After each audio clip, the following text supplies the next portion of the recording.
Okay, so I'm going to read you a really great description. And as I read it, I want you to consider what's missing from this description.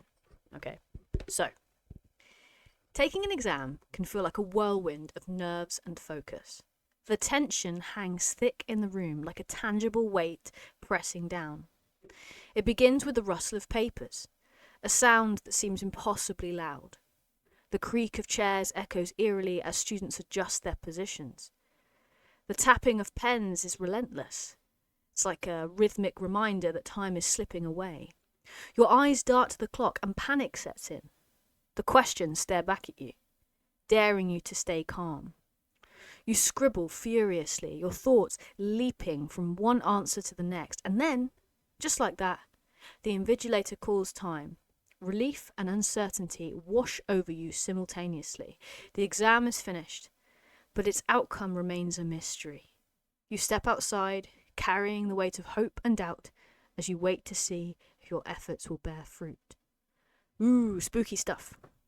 Now, what's actually missing from that is some decent punctuation.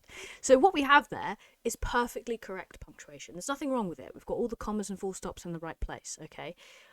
But what we don't have is sophisticated punctuation, and that's where the marks are for your creative writing piece.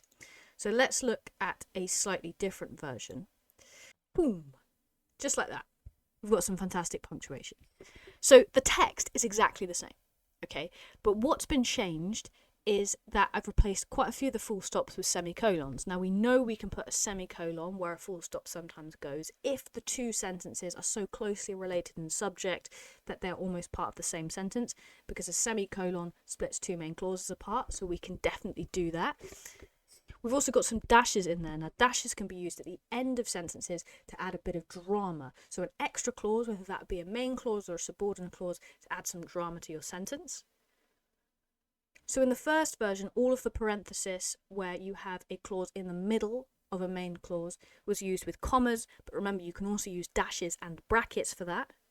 Don't forget you can also use a colon if you're presenting an idea. Also, to add a little bit of drama occasionally, not all the time, you can add exclamation marks.